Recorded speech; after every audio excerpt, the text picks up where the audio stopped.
the X1 Mini, a device I was super excited to have in my hands to test for you guys. Now, before we get any further, this unit is not mine to keep. It is a loaner, so I'm gonna have to send it back, but I do have it for a couple of days, and so I'll make the most out of it. And in doing so, I want to introduce a sort of episodic format, if I can say. And so on screen, you'll see the 5 different, and the one in yellow will be the episode that you are currently watching. And so without further ado, hi, I'm Clef, and you're watching Game Tech Talk.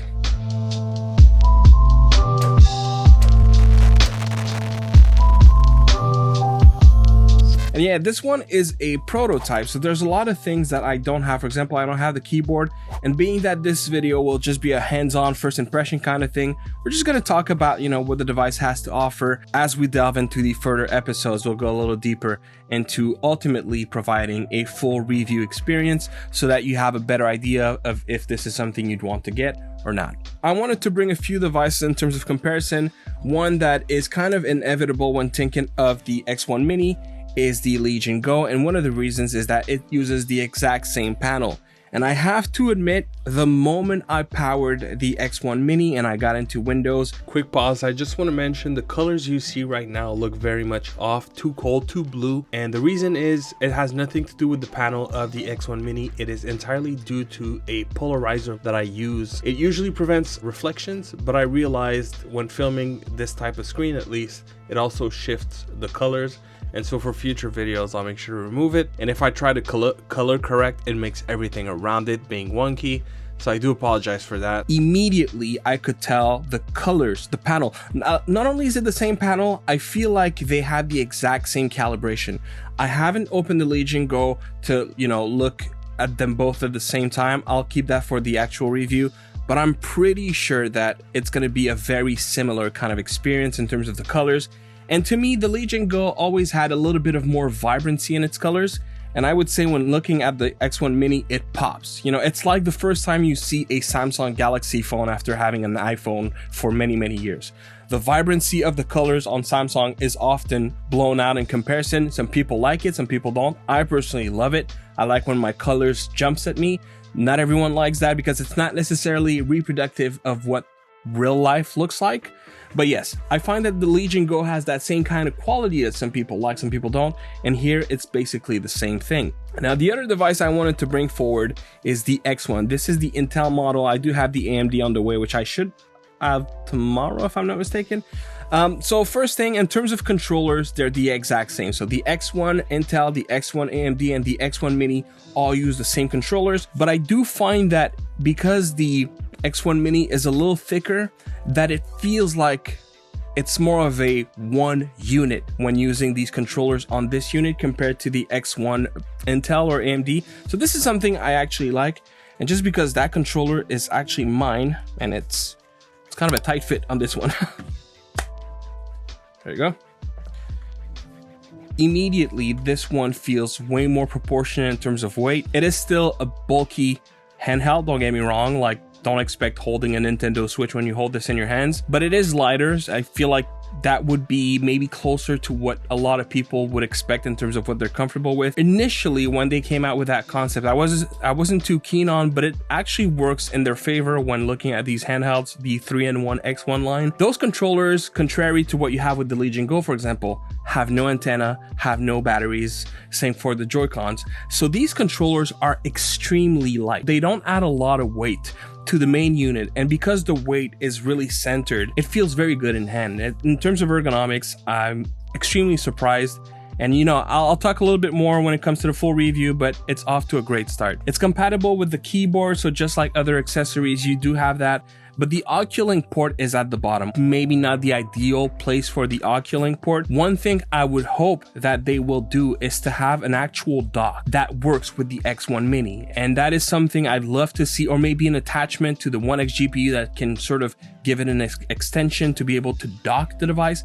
I feel like that would give it so much more of a appealing aspect where you can just drop it on the Oculink and USB-C, and you would need to have something that aligns you. So maybe like a little bit of a plastic lip that goes up and you just sink it in. And anyways, just thinking out loud here. Do have a USB-C up top.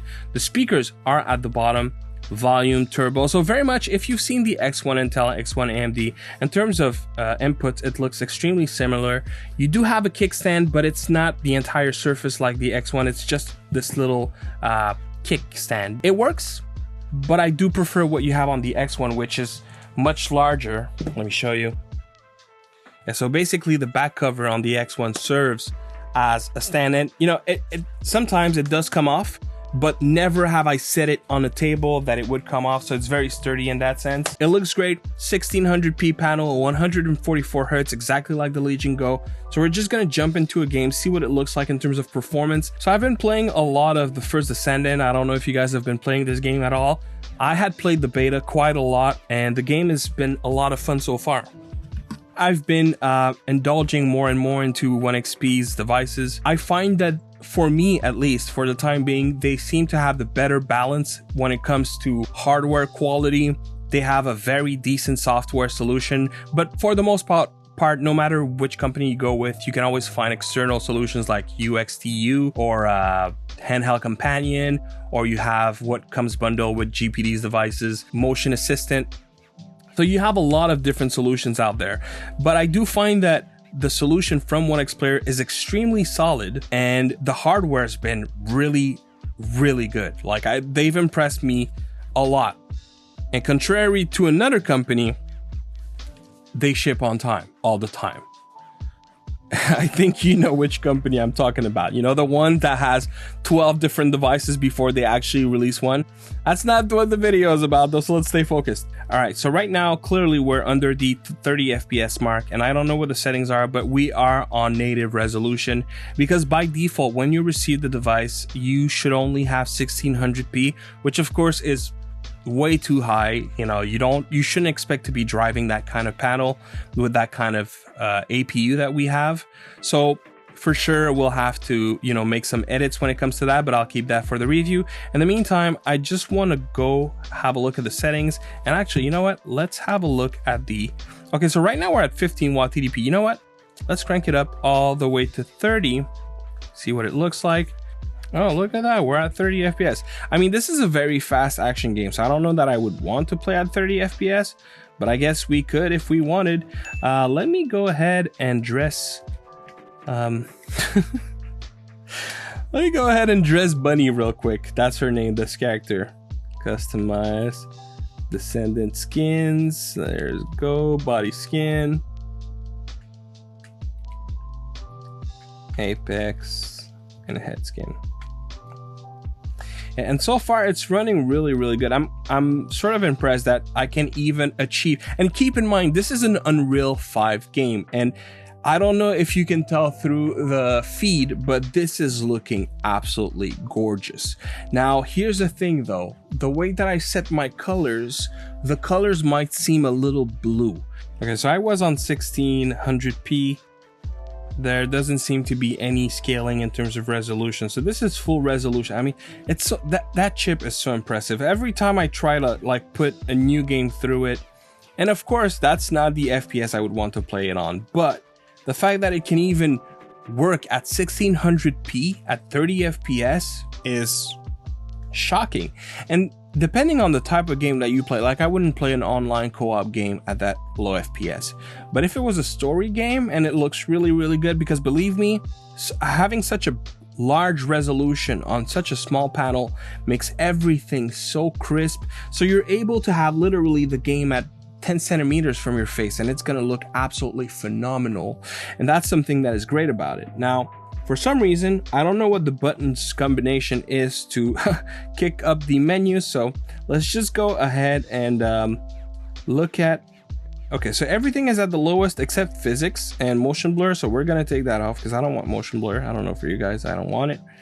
Yeah, and low seems to be the lowest settings, and that's okay, because on a screen that small, and that's the thing, on a screen that is this small, you don't really need to have all the details cranked up, because it's hard to see those details. Now, there are some things, you know, maybe like you want your spells, animations, and all that kind of thing to be cranked a little higher, and that's okay. That I totally get. But for everything else, you don't really need.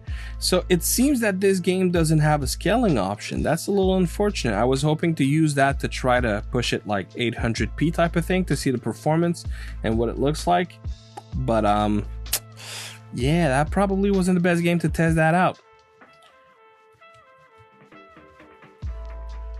What is the, okay, so that's the, I usually play with the keyboard and mouse. I mean, so far, it's so shocking that I can play this game. I am, for the most part, over 30 FPS. It works super well on a handheld, guys. Like, to think I'll be because I'm gonna be traveling soon. And to think that I'll have a device like this with me everywhere I go, and then I'll just bring my One X GPU along and be able to tap into like some pretty serious gaming, which, by the way, we will test One X GPUs on the review as well. So yes, it's just so exciting to me. Look at this, guys. How gorgeous is that? So now, before we end this video, there's one more thing that I wanted to, two more things actually that I wanted to show you. Number one is, and I realize not everyone is happy with the USB-C at the bottom. I, for one, am super excited about that. And one of the main reasons is a lot of docks that you see for handheld PCs, people maybe not consider that because most of what you see in terms of dock, they all target the Steam Deck. Almost every single one of them. The Steam Deck doesn't have a USB-C at the bottom. This does. And why am I telling you this? I'm able to dock this device on a handheld, have it plugged in, go to a screen, whatever. And I'm super excited about that. The fact that I can dock a handheld like these ones is awesome. Of course, if you do that, you unfortunately pretty much have to give up on the Oculink. That's why I'm saying I wish that they would design a dock, and maybe that's happening. I just might not know about it. Now, wait a second, I'm gonna go get another accessory that I received, which is this right here. And this is the connector controller. So I mentioned earlier in the video that these controllers do not have batteries. And so if you disconnect them, you cannot use them like you would a Joy-Con. So you need this little unit right there. And what this will do basically is let you use it as a game controller, which is super important if you go with the 3-in-1 concept that OneXPlayer has for their devices. So right here on the back, there is a little connector. Now, I would assume that this supports both Bluetooth and Wi-Fi. Don't quote me, I'm not 100% sure, I think. So I'll keep that again for the full review.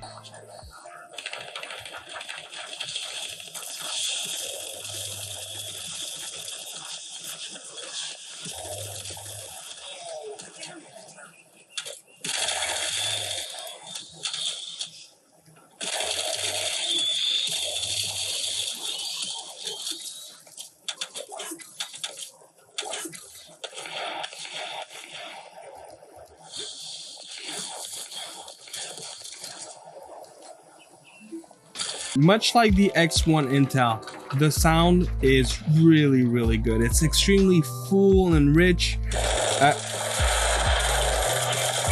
It can get pretty loud as well, and you have a nice balance between highs and lows and mids. The mids are a little bit muffled by the fact that, you know, it's still very small speakers doing that whole spectrum. So the mids are maybe not the clearest I've heard, but still, nonetheless, the sound is really, really good.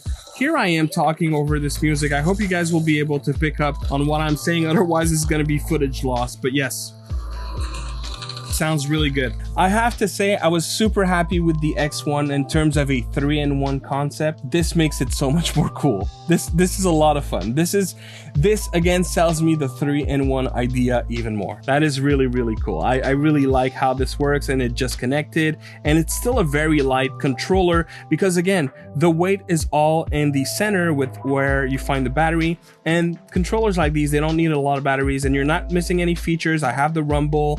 Everything is there. And so here it is, guys. Here I am just playing a game that released literally, what, less than a week ago on this handheld.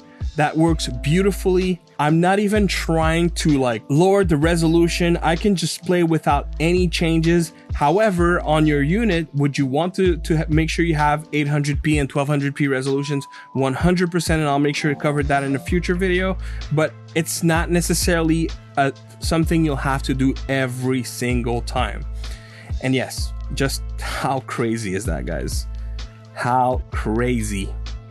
A game running on Unreal Engine 5. Again, not with the absolute best graphics, but you don't need the absolute best graphics on these devices. That's the thing. I really want to stress that out.